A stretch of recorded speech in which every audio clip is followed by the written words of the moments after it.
अस्सलाम वालेकुम everyone, welcome back to my channel. कैसे हैं आप सब। इस वीडियो में आप लोगों के साथ शेयर करने वाली हूँ कि ऐसी कौन सी 3 मिस्टेक्स हैं जो आप करते हैं तो वीज़ा आपका रिजेक्ट हो जाता है। बाज़ दफ़ा ऐसा होता है। रिसेंटली ही हमारी एक हैं जानने वाली, उनका वीज़ा रिजेक्ट हुआ है। क्या रीज़न थी वो मैं आप लोगों के साथ शेयर करूँगी। इतनी मुश्किल से हमारे पहले तो कोई हमें स्पॉन्सर नहीं करता, अगर कोई स्पॉन्सर करता है तो जो इधर स्पॉन्सर करने वाला होता है ना, सिर्फ आपको बहुत सी स्ट्रगल करनी पड़ती है, बल्कि जो आपको स्पॉन्सर करने वाला है उसको भी बहुत सी मुश्किलात का सामना करना पड़ता है, बहुत सी स्ट्रगल करनी पड़ती है, बहुत से प्रॉब्लम्स फेस करना पड़ते हैं। एक्सपेंस भी वो सारे आपके पूरे करता है। और जो इधर रहते हैं उनको पता है कि अपनी जॉब छोड़ के एक बंदा जॉब कर है, तो अपनी ज़ाहिर बात है उसने जॉब छोड़ के ही कहीं आना जाना है, किसी ऑफिस में, एम्बेसी में, किसी लॉयर के पास, तो उसको काफ़ी ये टाइम टेकिंग होते हैं जो इस तरह के काम होते हैं। तो जो आपको स्पॉन्सर करता है तो उसके लिए भी ना सिर्फ आपके लिए बल्कि उसके लिए भी बहुत मुश्किल होता है। तो इतनी मुश्किलों से हमें कोई स्पॉन्सर करता है, हमारा कोई केस जमा करवाता है, फिर इतने अरसे के बाद, इतने लॉन्ग टाइम के बाद जो हमारे केसेस ओपन होते हैं, फिर हमारा इंटरव्यू डेट आती है, तो हम थोड़ी सी गलती की वजह से हम अपना सारा जो बना बनाया काम है वो ख़राब कर देते हैं। तो मैं आप लोगों के साथ शेयर करूँगी कि ऐसी कौन सी मिस्टेक्स हैं जो आपने नहीं करनी। हमें पता ही नहीं, हमें खुद भी पता नहीं होता हम ये मिस्टेक्स हैं, हम ये करें, हमें इस तरह करना है या नहीं, क्योंकि कन्फ्यूजन होती है। सबसे पहले लोग एक तो बहुत ज़्यादा, हम ज़ाहिर बात है हो जाता है, सारे हो जाते हैं, कॉन्फिडेंस लूज़ हो जाता है। फर्स्ट टाइम इंटरव्यू होता है तो बहुत से लोग ऐसे हो जाते हैं परेशान कि पता नहीं क्या होगा। तो इस वजह से भी बहुत सी गलतियाँ ऐसी हो जाती हैं जिसकी वजह से हमारा जो वीज़ा है वो रिजेक्ट हो जाता है। तो एक दफ़ा आपको पता है कि वीज़ा रिजेक्ट होने की सूरत में फिर अब तो बहुत मुश्किल से अव्वल तो हमें अपॉइंटमेंट मिलती है। अपॉइंटमेंट मिल जाती है तो हमें अपने हाथों अगर हम उस चीज़ को गंवा देते हैं तो फिर बहुत ज़्यादा अफसोस होता है। फिर बाद में पछताने से वही है, आपने मुहावरा तो सुना होगा कि पछताए क्या हो जब चिड़ियाँ चुग गई खेत। कि बजाय ये कि बाद में पछताने के से बेहतर है कि आप जो भी अपने मिस्टेक्स हैं, जो भी इंटरव्यू आप अच्छी तरह से लर्न करके जाएँ। बाज़ दफ़ा बाज़ लोग कहते हैं कि कोई मुश्किल नहीं है, मैं भी कहती हूँ मुश्किल नहीं है बिल्कुल भी इंटरव्यू, लेकिन बाज़ दफ़ा जो आपसे इंटरव्यू लेने वाला ऑफिसर है वो ऐसे क्वेश्चन आपसे कर देता है जो बिल्कुल आपके माइंड में नहीं होती। अगर आप पहले से प्रिपेयर हों, आप अपने माइंड को पहले से सेट कर लें कि हमने इस तरह हमारा इंटरव्यू होगा, आपने उसकी तैयारी की हुई है, अच्छी तरह से प्रिपरेशन की हुई है, तो फिर कोई आपके लिए मुश्किल नहीं है। तो सबसे पहले अगर चैनल पे नए हैं तो चैनल को सब्सक्राइब कर दें। जो मेरे चैनल पे नए हैं वो बेल आइकन को भी प्रेस कर दें ताकि जो भी आने वाली वीडियो है उसका नोटिफिकेशन आप तक पहुंचता रहे। अगर वीडियो पसंद आए तो उसको लाइक कर दिया करें। कोई भी आपका क्वेश्चन हो तो आप कमेंट्स करके पूछ सकते हैं, अपनी फीडबैक भी दे सकती हैं, अपनी राय का इजहार कर सकते हैं। हो सकता है कि जो आप बताएं बात इंटरव्यू के हवाले से या किसी भी केसेस के हवाले से, वो दूसरे जो वीडियो देखने वाले हैं, जो कमेंट्स पढ़ने वाले हैं, उनके लिए हेल्पफुल हो। तो स्टार्ट करते हैं वीडियो।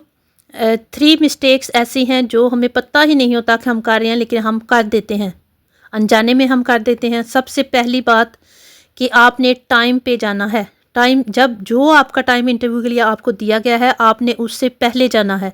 कम से कम मैं कहती हूँ कि हाफ़ आवर पहले आप जाएँ, अपने आप को अच्छी तरह से रिलैक्स करें।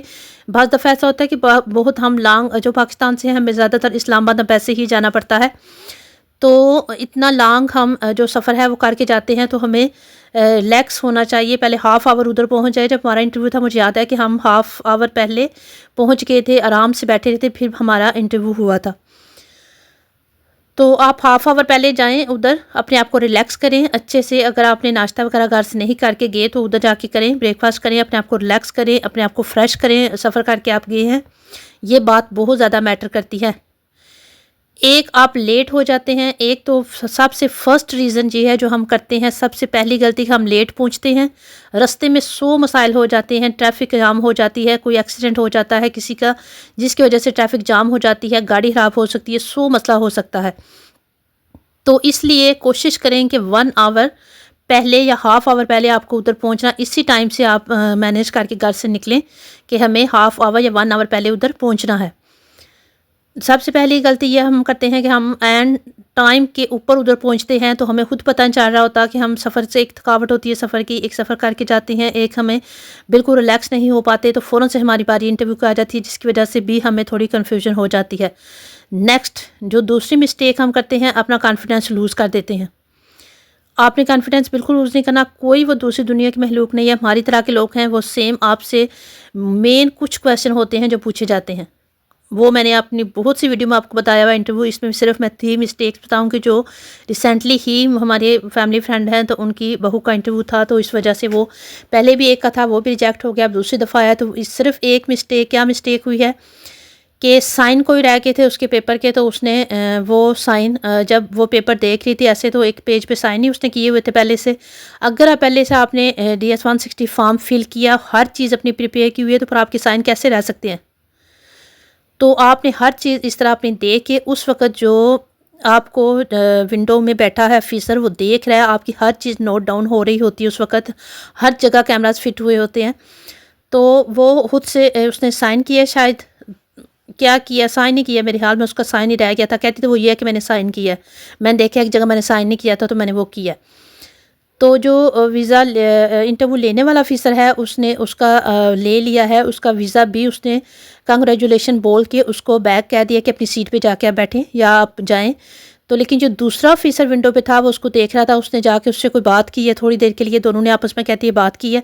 दोबारा से उसने मुझे बुलाया है, तो उसने पूछा किस तरह आपने, तो उसने झूठ बोला है। शायद वो कंफ्यूज हो गई है कि नहीं मैंने साइन नहीं किए खुद, तो इस वजह से उन्होंने बोला है, उन्होंने समझा कि शायद ये झूठ बोल रही है। तो इस आपको पता है कि जो इंटरव्यू जब दिया जाता है, तो हर चीज़ करेक्ट और क्लियरली बोली जाती है, झूठ तो बिल्कुल भी नहीं चलता, क्योंकि आपकी हर चीज़ मेंशन होती है। जो फॉर्म आप फिल करते हैं DS 160 फॉर्म, उसमें हर चीज़ मेंशन होती है, तो झूठ तो बिल्कुल नहीं चल सकता इधर। तो इस वजह से उसके वीज़ा जो है वो रिजेक्ट हो गया है। उसने उसी वक्त उस पर स्टैंप लगाई है, वो बोला है कि बस आपका वीज़ा जो रिजेक्ट हो गया, अब दोबारा से उसको अप्लाई करेंगे, दोबारा से वो करेगी। तो हो सकता है उसको कितना टाइम लगे, क्या कौन से प्रॉब्लम जो है वो फेस करना पड़े।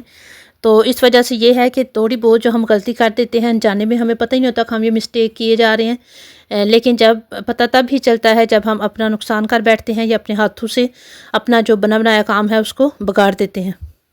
झूठ से, फ्रॉड से, धोखाधड़ी से ये लोग बहुत ज़्यादा, चीटिंग से बहुत ज़्यादा ये लोग हेट करते हैं, बहुत ज़्यादा नफरत करते हैं। मिलेंगे नेक्स्ट वीडियो में, तब तक के लिए अल्लाह हाफ़िज़।